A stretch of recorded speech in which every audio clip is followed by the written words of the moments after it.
안녕하세요. 왕초보 주식TV의 두리입니다. 자, 어제 올린 시황 예측은 빗나가 버렸습니다. 자, 미 선물은 우리나라 장 시작 전에 상승에 있을 거란 예상을 했었는데 그 예상을 깨고 하락하고 있었고요. 미 선물에 우리 증시가 예, 연동될 것이라고 예측했던 부분 역시 미 선물은 하락했고 우리 증시는 갭상승 출발했습니다. 자, 그럼 예측이 틀렸으니 제 방송은 뭐 때려쳐야 될까요? 뭐 꼭 그렇지만은 않습니다. 증시 예측 자체가 맞고 안 맞고의 문제는 아닙니다.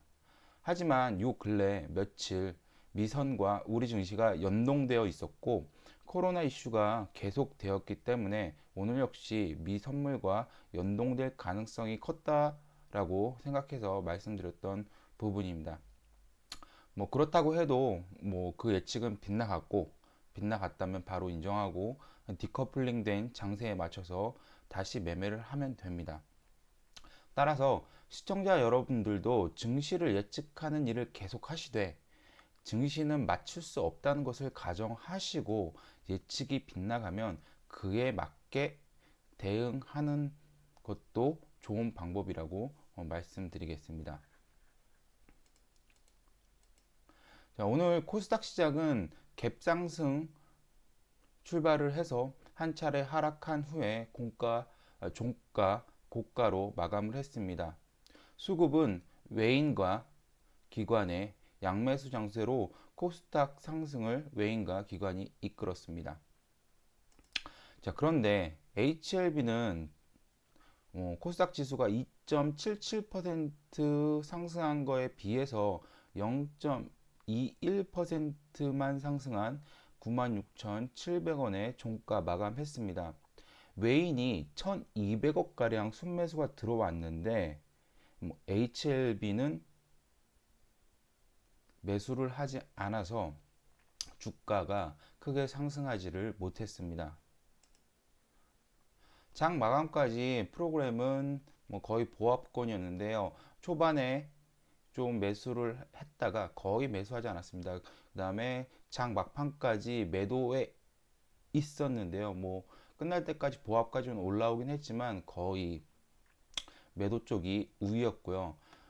특징 참고로는 신한금융투자가 있는데 신한금융투자도 9시 6분에만 잠깐 창구가 노출이 됐고 3시 19분이 돼서야 매수 창구가 올라왔습니다. 그래서 신한이 57,000주 정도 순매수가 잡히긴 했었는데요. 자, KRX 막판 보시면 오늘 3월 2일 보시면 신한투자가 2만 주 정도 순매수했습니다. 그러니까 3만 주는 매도 창구는 밑에서 매도를 한 것이고요. 그래도 이제 2만 주 정도 순매수가 들어왔으니까 요 신한금융투자에서 지금 거래하고 있는 검은머리 외국인이 또 내일은 어떤 포지션을 잡을지 창구가 노출이 되는지 매수하는지 매도하는지를 좀 관심 있게 지켜보면 될 것 같습니다. 그래서 장 마감 후 매매 동향은 개인이 43,000주 매도, 그 다음에 외국인이 9,400주 매도 우위에 있었고요. 기관이 5만 주 매수를 했는데요. 금융투자가 어제 5만 5천 주, 오늘 3만 주 해가지고 8만 5천 주가 넘게 순매수가 들어왔습니다. 그리고 아직까지 사모펀드는 매수에 참여하지 않고 있는데 투신이 조금 들어오는 모습을 보입니다. 일단 금투가 계속적으로 매수를 해주는지 또 투신이 여기서 또 매수를 연속적으로 해주는지 좀 지켜봐야 될 것 같고요. 그 다음에 잠깐 차트를 보시면 전에도 이쪽 부분에서 하락하면서 요 부분에서 자, 요 부분에서 이제 기관이 들어오다가 이제 요쪽에서 이제 팔아먹고 나왔거든요. 따라서 기관이 연속적으로 매수를 한다고 해서 주가가 안 빠지는 건 아닙니다. HLB는 계속해서 말씀드렸듯이 HLB의 상방과 하방은 검은머리 외국인이 계속 좌지우지하고 있기 때문에 기관은 기관의 순매수가 들어오면 여기처럼 저점을 잡는다라고 생각을 하고 단기 저점이 형성되지 않을까라고 그렇게 포인트를 잡고 보시면 될 것 같습니다.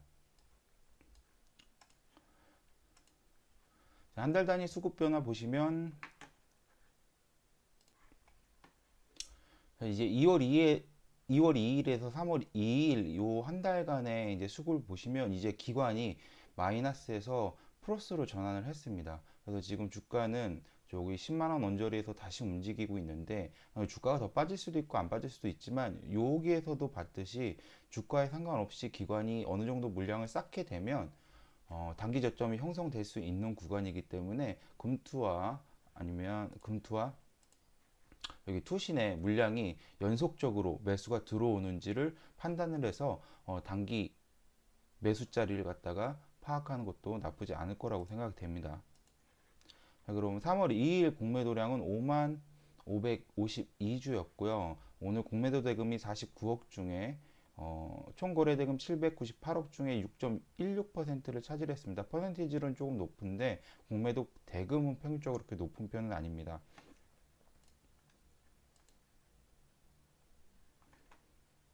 그리고 2월 27일 공매도 잔고 수량은 517만 8,349주고요. 전 거래일인 26일보다는 19만 4,931주가 증가를 했습니다. 자, 증가한 이유는 27일 날 공매도량이 25만 6천 주로 꽤 많이 들어왔죠. 이때 기사 나오면서